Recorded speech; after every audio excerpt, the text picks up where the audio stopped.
नमस्कृत्य नरं चैव नरोत्तमं देवीं सरस्वतीं व्यासं ततो जयमुदीरयेत्। ओम नमो भगवते वासुदेवाय, ओम नमः पितामहाय, ओम नमः प्रजापतिभ्यः, ओम नमः कृष्णद्वैपायनाय, ओम नमः सर्वविघ्नविनायकेभ्यः।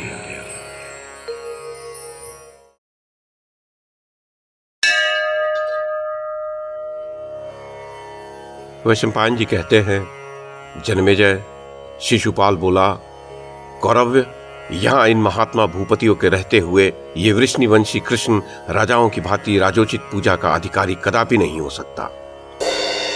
महात्मा पांडवों के लिए यह विपरीत आचार कभी उचित नहीं है। पांडु कुमार, तुमने स्वार्थवश कृष्ण का पूजन किया है।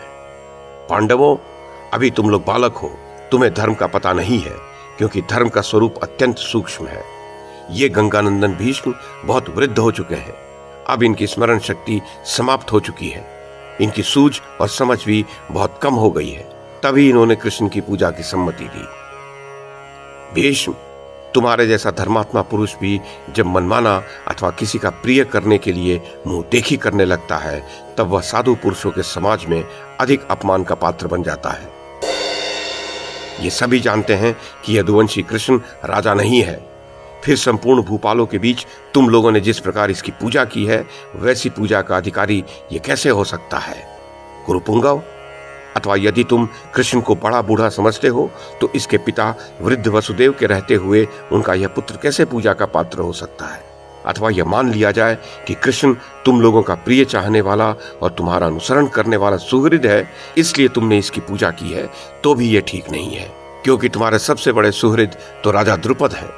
उनके रहते ये माधव पूजा पाने का अधिकारी कैसे हो सकता है? कुरुनंदन, अथवा ये समझ लें कि तुम कृष्ण को आचार्य मानते हो, फिर भी आचार्यों में भी बड़े बूढ़े द्रोणाचार्य के रहते हुए इस यदुवंशी की पूजा तुमने क्यों की? युधिष्ठिर, अथवा यदि ये कहा जाए कि तुम कृष्ण को अपना ऋत्विज समझते हो, तो ऋत्विजों में भी सबसे वृद्ध द्वैपायन व्यास के रहते हुए तुमने कृष्ण की अग्र पूजा कैसे की?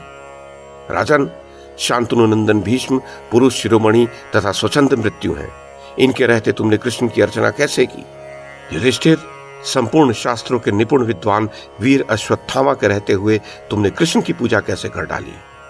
पुरुष प्रवर राजा धीराज दुर्योधन और भरत वंश के आचार्य महात्मा कृप के रहते हुए तुमने कृष्ण की पूजा का औचित्य कैसे स्वीकार किया? तुमने किम पुरुषों के आचार्य द्रुम का उल्लंघन करके कृष्ण की अग्र पूजा क्यों की? पांडु के समान दुर्धर्ष वीर तथा राजोचित शुभ लक्षणों से संपन्न भीष्मक, राजा रुक्मी और उसी प्रकार श्रेष्ठ धनुर्धर एकलव्य तथा मद्रराज शल्य के रहते हुए तुम्हारे द्वारा कृष्ण की पूजा किस दृष्टि से की गई? भारत, ये जो अपने बल के द्वारा सब राजाओं से होड़ लेते हैं, विप्रवर परशुराम जी के प्रिय शिष्य हैं तथा जिन्होंने अपने बल पर भरोसा करके युद्ध में अनेक राजाओं को परास्त किया है, उन महाबली कर्ण को छोड़कर तुमने कृष्ण की आराधना कैसे की? कुरुश्रेष्ठ, मधुसूदन न ऋत्विज है, न आचार्य है और न राजा ही है। फिर तुमने किस प्रिय कामना से इसकी पूजा की है? अथवा यदि यह मधुसूदन ही तुम लोगों का पूजनीय देवता है, इसीलिए इसकी ही पूजा तुम्हें करनी थी, तो इन राजाओं को केवल अपमानित करने के लिए बुलाने की क्या आवश्यकता थी? राजाओं, हम सब लोग इन महात्मा कुंती नंदन युधिष्ठिर को जो कर दे रहे हैं, वह भय, लोभ अथवा कोई विशेष आश्वासन मिलने के कारण नहीं।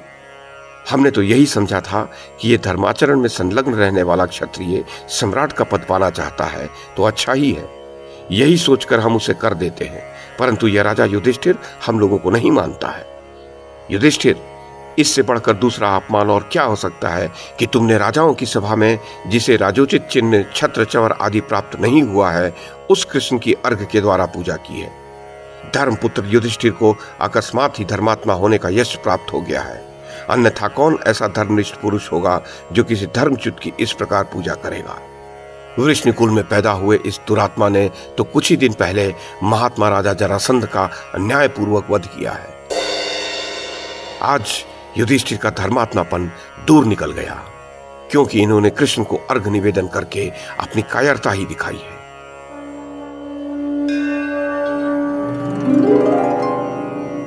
जन्मेजय, इसके पश्चात शिशुपाल ने भगवान कृष्ण को देखकर कहा, माधव, कुंती के पुत्र भीरू कायर और तपस्वी हैं, इन्होंने तुम्हें ठीक ठीक न जानकर यदि तुम्हारी पूजा कर दी तो तुम्हें तो समझना चाहिए था कि तुम किस पूजा के अधिकारी हो। अथवा जनार्दन, इन कायरों द्वारा उपस्थित की हुई इस अग्र पूजा को उसके योग्य न होते हुए भी तुमने क्यों स्वीकार कर लिया?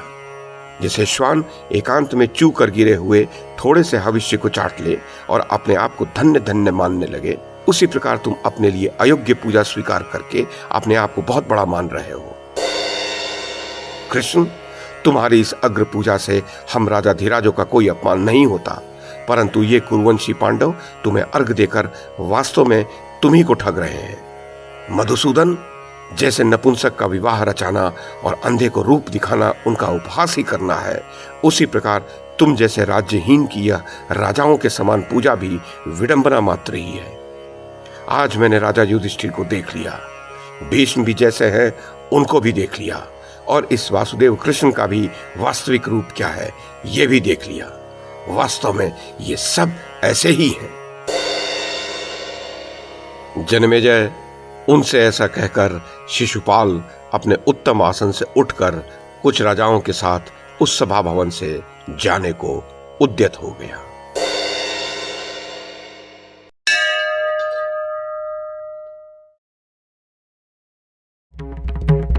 YouTube के माध्यम से महाभारत की कथा को एक श्रृंखला के रूप में प्रस्तुत करने का हमारा ये प्रयास यदि आपको सराहनीय लगा हो तो कृपया इस कड़ी को लाइक और शेयर करें, चैनल को सब्सक्राइब करें और बेल आइकन को दबाएं। साथ में अन्य लोगों को भी देखने के लिए प्रेरित करें।